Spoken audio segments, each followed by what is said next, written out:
係各位網友，即係震撼嘅消息咧，就一個接一個。今日我睇見，我幾乎係唔信。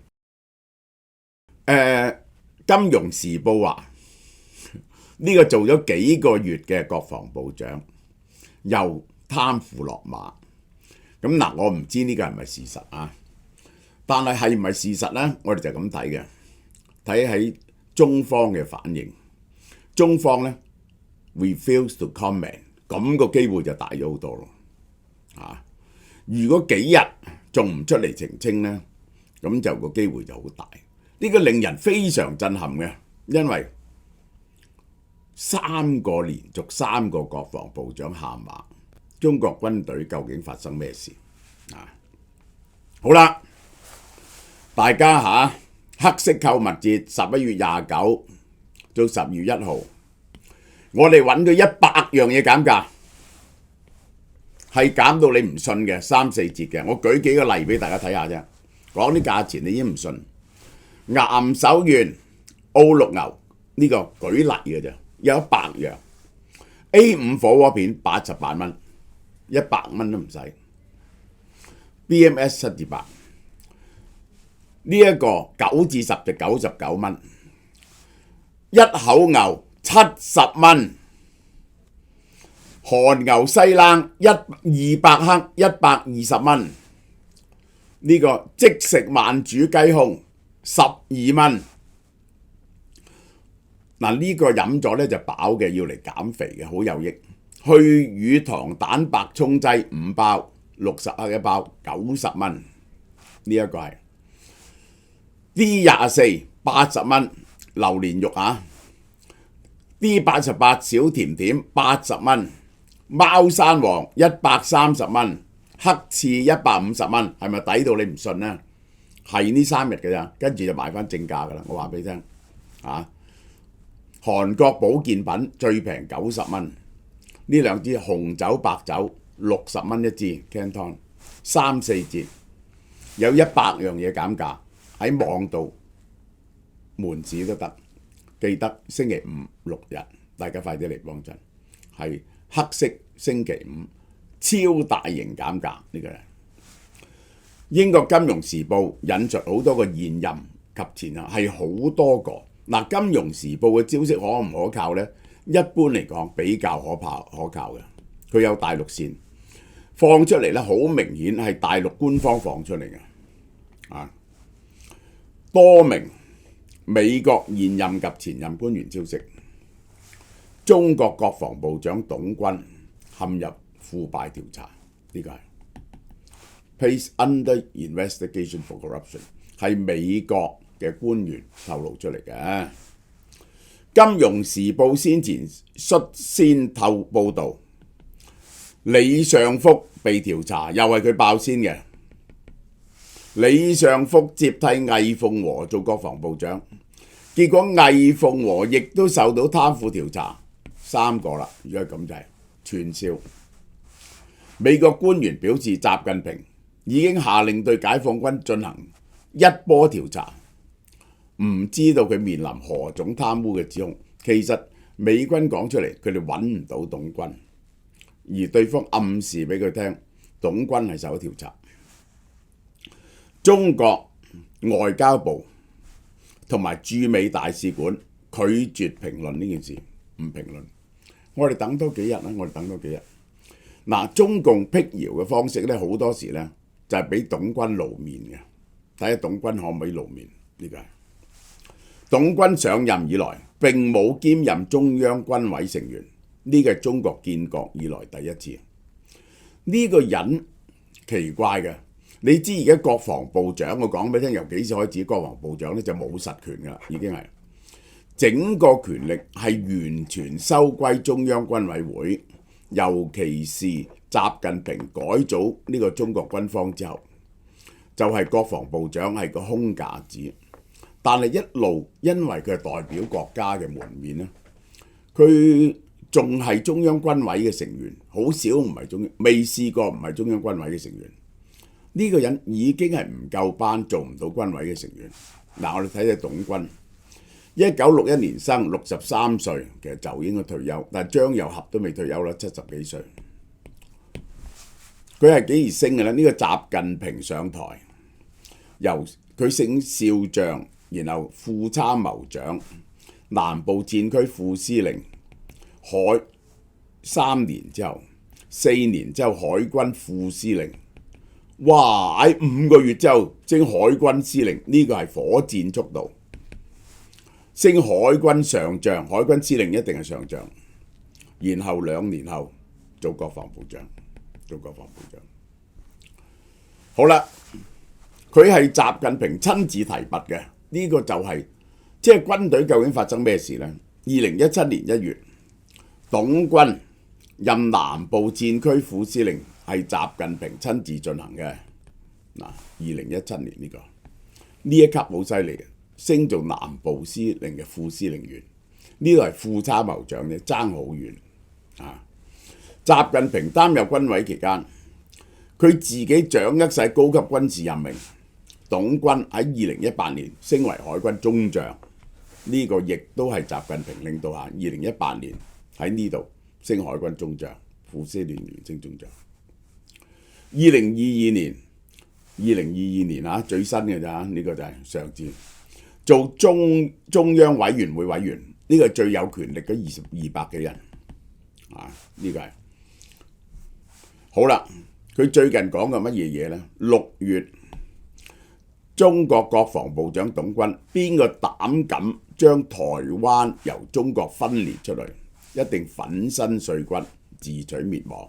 喺香格里拉講啲咁強硬嘅嘢。11月20號舉行東盟最近嘅防長會議，佢拒絕同奧斯汀會晤，就話美國增加對台灣嘅軍售，中國國防部話責任完全喺美方，好啦，我哋睇睇魏鳳和係點出身呢？佢今年呢，佢已經係落咗台，然後呢就再被查。佢今年70歲啦，夠晒班啦。2023年呢就取消咗佢嘅職任。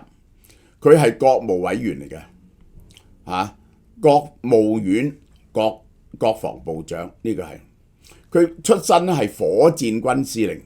嗱，佢嗰陣時呢本來呢就叫做2炮嘅第2炮兵，後來呢改組成為火箭軍。佢就轉任火箭軍司令，係第1任嘅火箭軍司令。呢個人係火箭軍司令出身。好啦，呢個李尚福啦，李尚福係西昌衛星發射中心司令喎，繞月探測工作嘅總指揮喎，係高科技喎，做太空喎，然後做總裝備部司令部參謀長，去咗總裝備部。然後總裝備部改組啦，2014年副部長，戰略支援部隊副司令兼參謀長，軍委裝備發展部部長，中央委員。2022年佢又升中央委員，然後呢一個係軍委委員、國防部長，呢個係大鑊啦。呢個就係被開除黨籍，嗱，呢個人嗰個軌跡呢，就係裝備部。裝備部係邊個原本做部長嘅呢？張又俠，但係最近張又俠呢頻頻活動，似乎壓住咗個何潤東喎。據報告，經中央研究，8月31同9月對李尚福，前面嗰兩個同魏鳳和嚴重違法違紀。呢2個人違反政治紀律，不履行全面從嚴治黨嘅政治責任，唔肯從嚴治黨。組織問佢説話，講大話，嚴重違反組織紀律，幫人謀取人事利益，賣官。其中李尚福仲同時為本人謀取利益。魏鳳和嚴重違反廉潔紀律，違規收受禮品禮金。我就會懷疑呢。李尚福係咪俾錢魏鳳和升佢級呢？呢個其中一樣嘢。軍委紀委2個人辜負黨中央、習主席同埋中央軍委嘅信任，嚴重污染軍隊裝備領域。呢兩個人都係火箭軍，就話咧唔 work 嘅，嗰啲火箭係個蓋都打唔開嘅。裝備部梗係最多錢過手啦，最容易呃錢啦。成個軍隊都係咁，但係拉咗呢兩個友出嚟啊，係破壞晒嗰個政治生態同行業領域風氣，以及部隊政治生態。呢個就係兩人身為黨同軍隊嘅高級領導幹部，有其他嚴重違法違紀問題。李尚福背棄初心革命，喪生黨政原則；魏鳳和信仰崩塌，忠誠失節，好好笑呢個。結果你親手揀嘅人都係咁，你有咩保證你個隊伍唔經過民主監督、民意監督會係好人呢？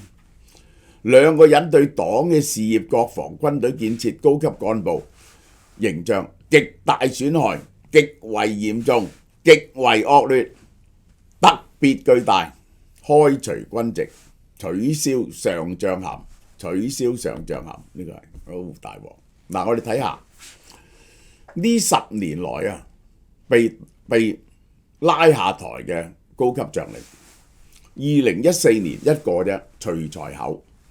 呢個係副主席啊，然後2015年呢，習近平上台，2012年、2014年拉徐才厚，徐才厚同郭伯雄兩個係江澤民嘅死黨，喺過去嗰10年呢，就呢個架空咗胡錦濤嘅，咁都係唔係拉咗呢兩個啦？係咪？唔係喎。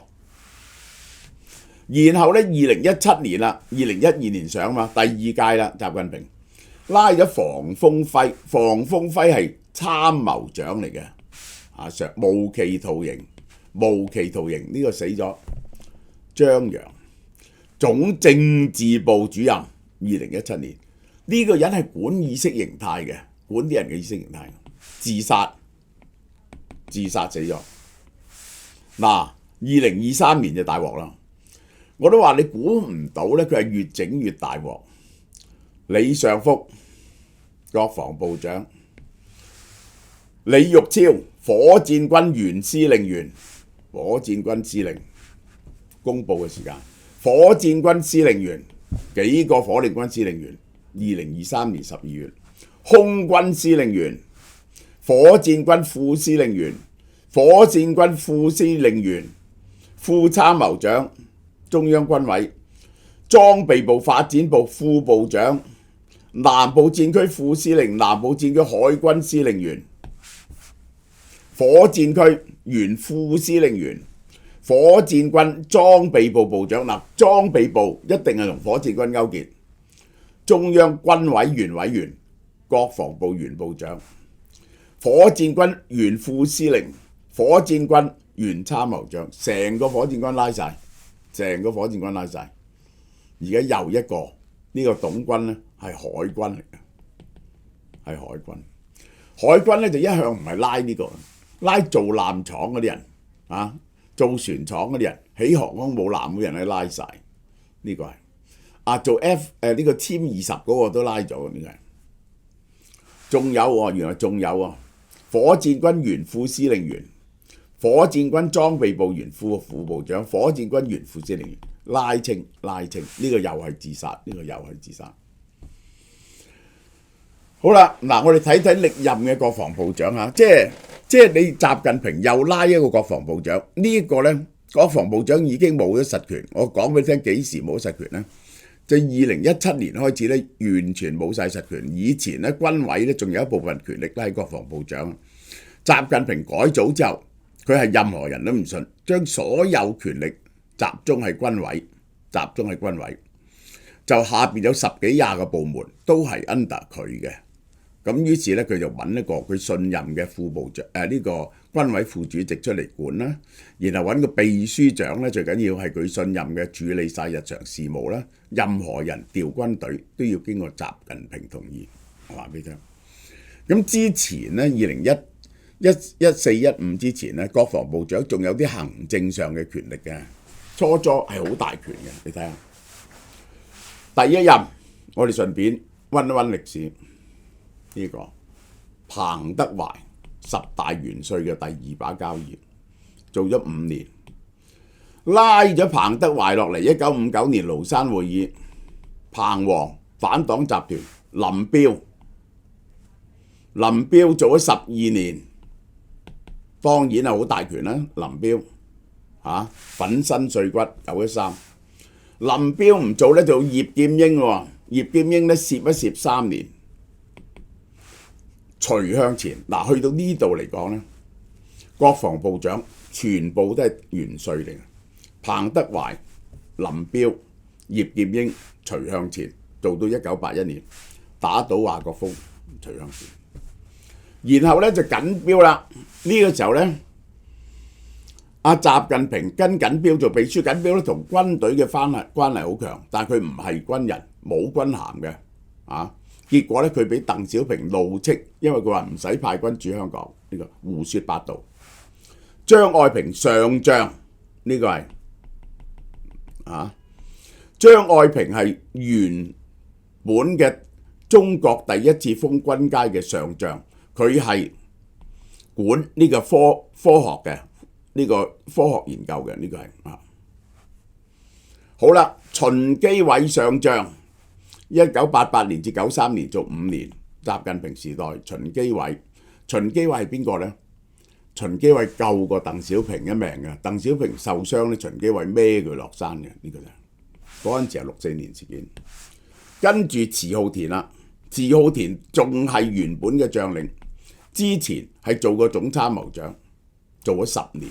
遲浩田，然後曹江村啦，喺國防科工委出身，總裝備部出身，呢啲就唔係老紅軍出身啦。去到呢度就做咗5年，然後梁光烈呢啲咧就冇打過仗嘅，呢啲完全係總參謀長、轉國防部長。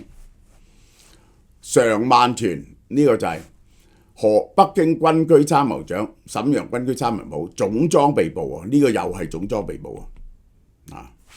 好啦，然後就輪到魏鳳和、李尚福啦。我要話俾你聽，去到呢度咧，其實咧，去到呢一度開始咧，係冇晒權噶，國防部長係廢嘅。但係之前咧，呢啲咧全部係元帥級嘅，然後呢啲係上將級嘅，呢啲係去到呢度仲係可以助攝其他人嘅，去到遲浩田仲可以助攝其他人。後邊呢啲咧就係廢嘅，後邊呢啲就廢。但係估唔到，竟然又一個國防部長，同埋過去嗰年拉咗咁多人，軍隊裏面拉咗咁多人，你話個軍隊貪腐嘅作風幾嚴重？尤其是火箭軍同總裝備部，如果咁貪污嘅軍隊，仲能唔能夠打得呢？我問下你哋，好嘛？呢段講到呢度。冬至盤菜嚟啦，11月29號到12月17號，壽元即止。萬眾期待嘅盤菜終於上架啦！冬大過年，一家人圍埋食盤菜，梗係溫暖啦。